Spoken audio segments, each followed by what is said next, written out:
भी है सज्जनों से, संतों से, शास्त्रों से कि कई बार आंखों की देखी हुई, कानों की सुनी हुई बात भी गलत होती।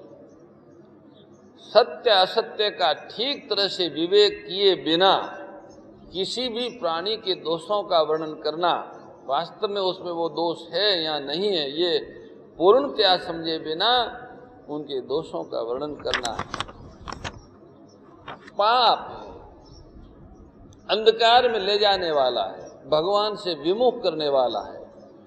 परंतु जो भगवान के सम्मुख होना ही नहीं चाहते हैं, प्रकाश जिनको अच्छा नहीं लगता, अंधकार ही जिनको प्रिय है और नीचे की ओर जाना ही जिनकी रुचि है, ऐसे दुष्टों को गोस्वामी जी बारंबार प्रणाम करते हैं। उदासीन और मीत हित सुनत जरई खलरी, जानि पानी जुग जोरी जन बिनती करई सप्रीत। दुष्टों की ये रीति है कि वे उदासीन, शत्रु अथवा मित्र किसी का भी हित नहीं चाहते। जिसने उसका कुछ नहीं बिगाड़ा उसका भी वो हित नहीं चाहते हैं, और शत्रु का तो हित चाहते ही नहीं है, परंतु मित्र का हित सुनकर भी जलते हैं। दूसरों की भलाई सुनकर जलन होती है उनको। ये जानकर, ऐसा समझकर गोस्वामी जी कहते हैं कि इसको समझकर मैं दोनों हाथ जोड़कर यह जन प्रेम पूर्वक उनसे विनय करता है। मैंने अपनी ओर से विनती की है, परंतु वे अपनी ओर से कभी नहीं चुकेंगे। कौओं का बड़े प्रेम से पालन हो, खीर खिलाओ, परंतु वे कभी मांस का त्याग नहीं कर सकते। कोई बात नहीं,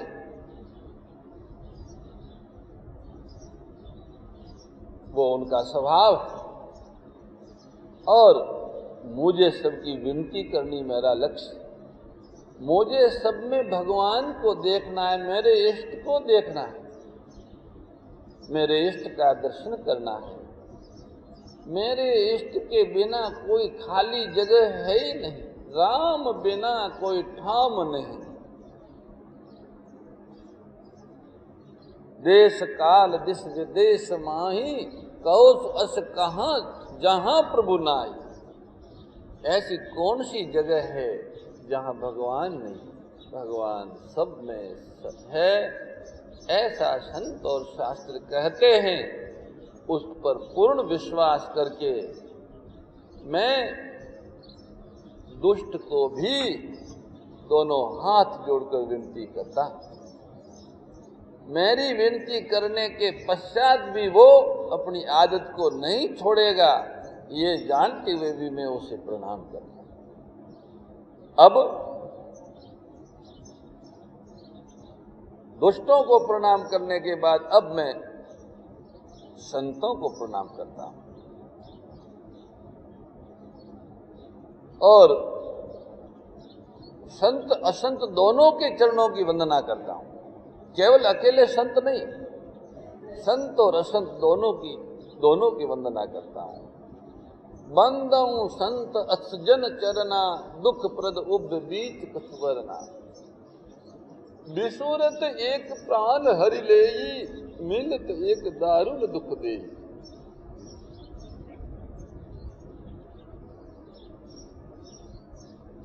गोस्वामी जी कहते हैं, मैं संत और असंत दोनों के चरणों की वंदना करता हूं। दोनों ही दुख देने वाले हैं। संत भी दुख देते हैं और असंत भी दुख देते हैं। संत तो जब अलग होने का कहते हैं, एकांत में जाने का कहते हैं, वो भयंकर दुख है।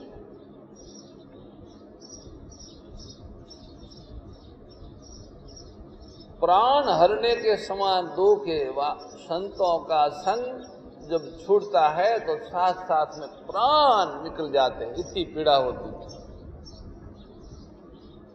और असंत मिलते ही दुख देते। असंतों का स्मरण करो या उसको देखो या उनसे मिलो तो दुख देंगे। और संतों को, संत अलग होते समय दुख देते हैं और असंत मिलते समय दुख देते हैं। वो तो मिलते और बिछड़ते तब अंदर से चिंता मिटती है, और वो जाते जाते भी दुख देते हैं। दोनों दुख देने वाले। बस अंतर इतना ही है कि संत बिछड़ते हैं तब प्राण हर लेते हैं, और असंत मिलते हैं तब दारुण दुख देते हैं। संतों का अलग होना मरने के समान दुखदायी होता है, और असंतों का मिलना भयंकर पीड़ा देने वाला होता है। दोनों एक संग जगत में उत्पन्न हुए। संत और असंत जगत में एक साथ पैदा होते हैं, अलग अलग नहीं होते। वो एक ही घर में, एक माँ के उदर में दोनों पैदा हो जाते। एक माँ के उदर में भी हमने देखा कि संत भी होते हैं, असंत भी होते हैं। एक भाई संत होता है, दूसरा भाई असंत होता है। पर एक साथ पैदा होने वाले कमल और जोग की तरह उनके गुण अलग अलग होते हैं। पानी में जैसे एक ही माँ के गर्भ से दोनों भाई पैदा होते हैं, ऐसे ही जल में, जल रूपी गर्भ से कमल का पुष्प और खून चूसने वाला जोग दोनों एक ही साथ पैदा होते, पर दोनों के गुण अलग अलग हैं। कमल दर्शन और स्पर्श से सुख देता है, किंतु जोग शरीर का स्पर्श पाते ही खून चूसने लगती है। साधु अमृत के समान है, वो इस मर्त्य रूपी संसार से तारने वाला है। शास्त्रों में समुद्र मंथन से ही अमृत और मदिरा दोनों की उत्पत्ति बताई गई। दोनों समुद्र में से उत्पन्न हुए। अमृत का कुंभ भी समुद्र में उत्पन्न हुआ, और जहर, हलाहल जहर जो भगवान शंकर ने कंठ में धारण किया, वह जहर भी समुद्र मंथन से ही पैदा हुआ। ये संसार रूपी समुद्र है, इसमें से संत रूपी अमृत भी उत्पन्न होता है और असंत रूपी विष भी उत्पन्न होता है। भल अन्न भल निज निज कर तूती, लहत सुजस अपलोक विभूति। भले और बुरे अपनी अपनी करनी के अनुसार सुंदर यश और अपयश की संपत्ति पाते हैं। भले को लोग भला कहते हैं, बुरे को बुरा कहते हैं। भले को यश मिलता है चारों तरफ, और बुरे को अपयश मिलता है। जैसे राम जी को यश मिलता है और रावण को अपयश मिलता है।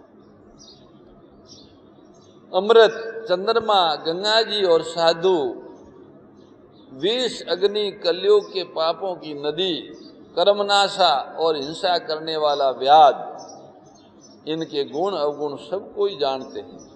किंतु जिसे जो भाता है वो उसी को अपनाता है, वही रम जाता है। जानते हुए भी कि ये जहर है, ये अग्नि है, ये कलयुग का पाप की नदी है। ईर्ष्या, द्वेष, घृणा, परनिंदा, परदोष, हिंसा, ये सब दोष है, बुरा है। परंतु उसको बुरा समझते हुए भी अपनाते हैं असंत लोग। और संत लोग अमृत, चंद्रमा, गंगा जी, साधु, साधुता को अपनाते हैं। भलो भलाई पे लई, लई नीचाई नीचू। भला आदमी भलाई ही ग्रहण करता है। जो जैसा है ऐसा ही देगा और ऐसा ही लेगा। उसके पास में जैसा पात्र है उसी पात्र के अनुसार वो सामग्री दान करेगा। उनका अंतःकरण रूपी पात्र जैसा बना हुआ है, ऐसे वो संसार में गुण अवगुण को ग्रहण करेगा। अगर मलिन अंतकरण वाला असज्जन होगा तो वो नीचता को ग्रहण करेगा, और शुद्ध अंतकरण वाला कोई सज्जन होगा तो वो श्रेष्ठता को ग्रहण करेगा। अंतकरण की शुद्धि आहार शुद्धि पर निर्भर है, और शुद्ध आहार का स्रोत वेद लक्षणा गौ माता। आहा, गौ के बिना मनुष्य भलाई को धारण करने योग्य बन ही नहीं सकता। कितने बड़े आश्चर्य की बात है कि मनुष्य गौ की कृपा के बिना ही भलाई को धारण करने का दंभ भर रहा है। वेद लक्षणा गौ माता ही मनुष्य को संयम और सात्विकता की पुष्टि प्रदान करती है। जो गो विमुख है, जो अशुद्ध अपेय आदि पदार्थों का सेवन करते हैं,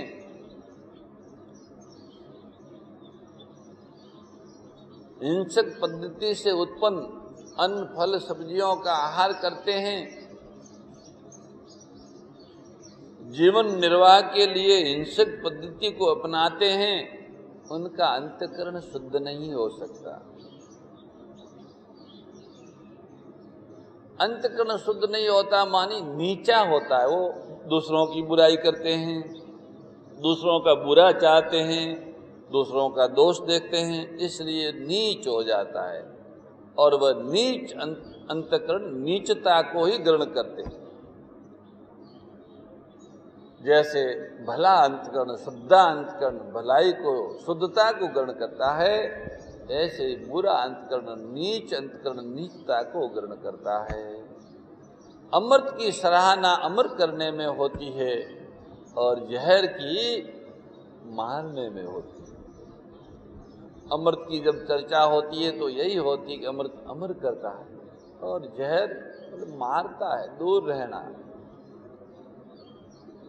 दुष्टों के पापों और अवगुणों की और साधुओं के गुणों की कथाएं दोनों ही अपार और अथाह समुद्र है। सज्जन पुरुषों के गुण भी अनंत है, और दुर्जनों के पाप भी अनंत है। इससे कुछ गुण और दोषों का वर्णन किया है तो बहुत ज्यादा है, फिर उसी का ही वर्णन करो और रामायण सुनो ही मत, भगवान की महिमा सुनो ही मत, गौ की महिमा सुनो ही मत। इसलिए थोड़ा सा बताया है। क्यों? क्योंकि बिना पहचाने किसका संग करना और किसका त्याग करना ये निर्णय नहीं हो सकता। जब पता लगेगा कि ये दुर्जन है और ये सज्जन है, तो दुर्जन का त्याग और सज्जन का संग सुलभ होगा। इसलिए उनके गुण और दोष बताए। भले बुरे सभी ब्रह्मा जी ने पैदा किए हुए हैं, पर गुण और दोषों का विचार करके भगवान वेद ने उनको अलग अलग कर दिया है। वेद, इतिहास और पुराण कहते हैं कि ब्रह्मा जी की यह सृष्टि गुण और अवगुणों से भरी हुई है। दुख सुख, पाप पुण्य, दिन रात, साधु असाधु, सुजाति कुजाति, दानव देवता, ऊंच नीच, अमृत विष, सुंदर जीवन, मृत्यु, माया, ब्रह्म, जीव, ईश्वर, संपत्ति, दरिद्रता, रंक, राजा, काशी, मगध, गंगा, कर्मनाशा, मारवाड़, मालवा, ब्राह्मण, कसाई, शबरग, नरक, अनुराग, वैराग्य, ये सभी पदार्थ ब्रह्मा जी की सृष्टि में भरे पड़े हैं। इसी से सृष्टि बनी है, इसी का नाम सृष्टि है। वेद शास्त्रों ने उनके गुण और दोषों का विभाग किया है।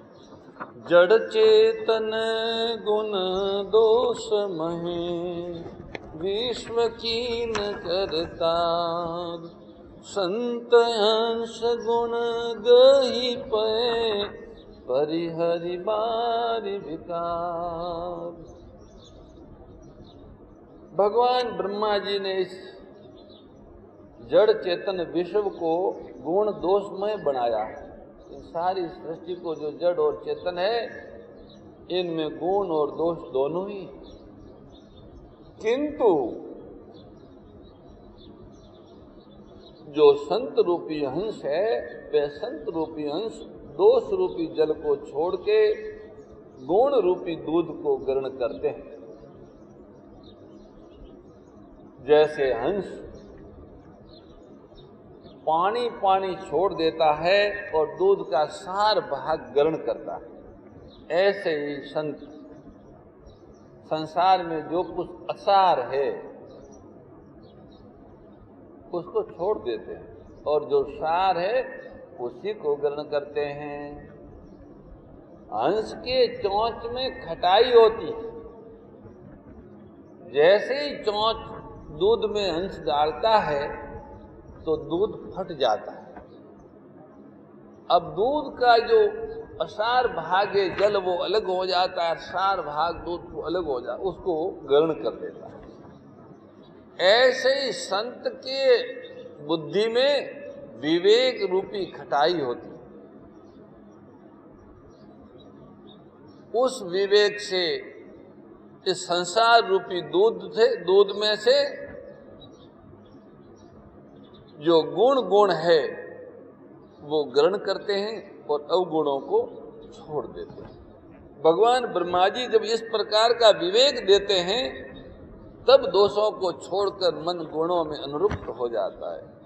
अस विवेक जब दे विधाता तब तजी दोष गुण ही मनुराता।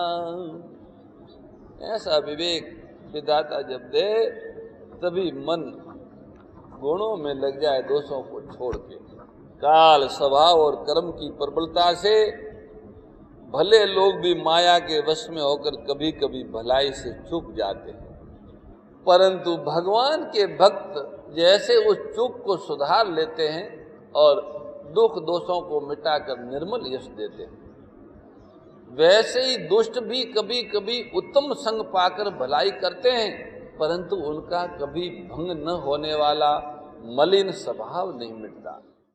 परम श्रद्धेय गौरीशी स्वामी श्री दत्त शरणानंद जी महाराज की प्रेरणा व मार्गदर्शन में विश्व के सबसे बड़े गौ सेवा संस्थान श्री गोधाम महातीर्थ पथमेड़ा द्वारा संरक्षित लाखों बीमार, विकलांग, वृद्ध एवं अशक्त गोवंश वेद लक्षणा गोमाता की सेवा के साथ साथ भारतीय गोवंश का संरक्षण, संपोषण, संवर्धन एवं उनसे प्राप्त पंचगव्यों का परिष्करण व विनियोग करना, घर घर गोपालन, गो अभ्यारण्य, घास चारा उत्पादन हेतु गोचर भूमि का विकास, गोपालन लोक संस्कृति के पुनर्जागरण हेतु वेद लक्षणा गो महिमा का प्रचार प्रसार करना तथा गोपालक किसानों के स्वावलंबन हेतु गो कृषि अन्न एवं गो दुग्धान का गुणवत्ता युक्त बाजार तैयार करना श्री गोधाम महातीर्थ का पावन उद्देश्य है। आप सभी दानदाता श्री गोधाम महातीर्थ पथमेड़ा द्वारा संचालित गो सेवा महाअभियान में बढ़ चढ़कर सहयोग कर